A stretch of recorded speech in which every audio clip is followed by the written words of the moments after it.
Good morning, everybody. Mike Vacchi, Princetontrader.com, here with your Friday morning market webcast. Okay, so let's start off on the daily chart. And what we've got here is basically what we talked about yesterday. You had the push up off the 200-day moving average on Wednesday, the push up off the mid-band on Wednesday. Since then, we have been fighting over 2,800, the 50-day exponential, which comes in also at 2,800, just a tad under, call it 99.5. And the 100-day exponential, which is up at 04. Throw into the mix the pre-FOMC price at 28.08.5.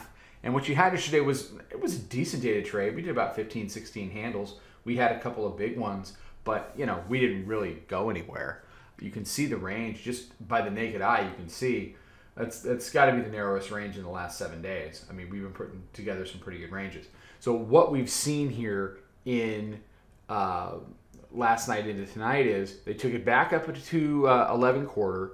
They couldn't convert 10, 11. You got the pre-FOMC price there again at 28.08 half, and they've taken it back down as far as 89 half, but that's kind of, it's all kind of rebounded back towards the roundy, and they're taking it back up now. We're trading about 95. So we're in this battleground. The bears really want to perform here. If they perform, then you say, look, okay, multi-day rallies happen. We're back down here. The bears really might control this tape for the rest of the year. What the bulls want to say is, okay, they had their fun. We had this massive compression. You got your expansion down. 26.03 was the end of the line.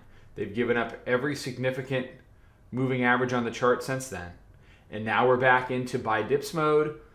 We believe that the daily mid-band here is converted. And our plan is to go up and deal with the upper band in and around 28.50. So, I mean, the battle lines are drawn. Hourly chart.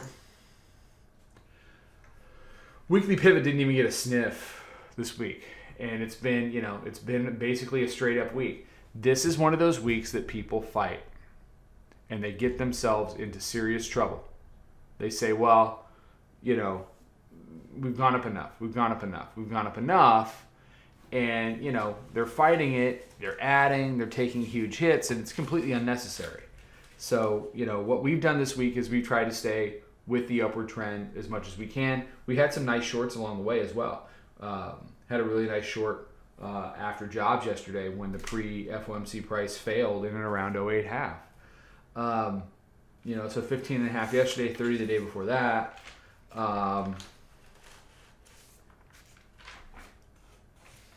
26 on Monday, and I don't know, I didn't add up Tuesday yet, but +8, +8, +4.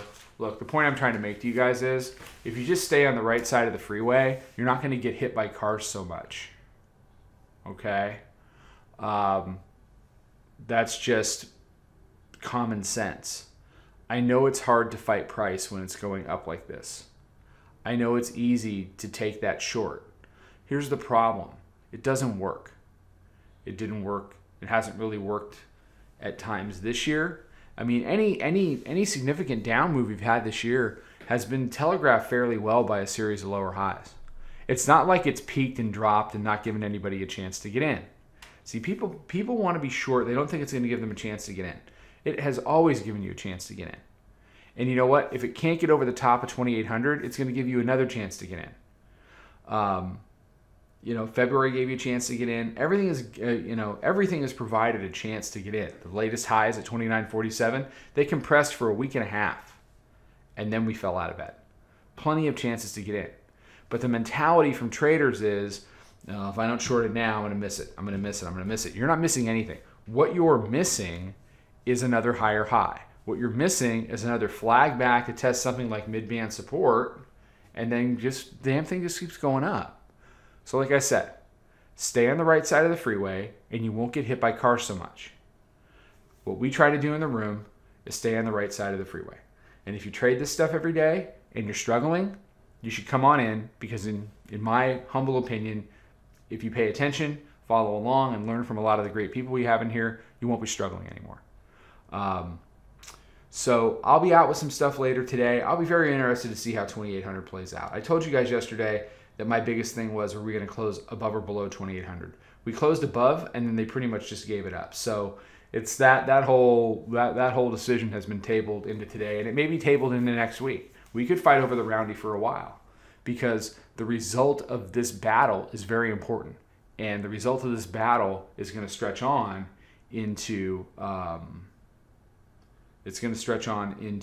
the rest of this month. Either we're going to have, we're going to go back into that 2603 area, 2600s, or we're going to head back up into the high 2800s, and that's what the rest of the month is going to be about. We're deciding all that now. Okay, have a great day. Have a fantastic weekend. I'll be out with some stuff on social, so check that out. Until then, trade them well. Follow us over on Twitter, Instagram, and Snapchat at Princeton Trader. Check us out on Facebook and join us for a free trial at www.princetontrader.com. Trade them well.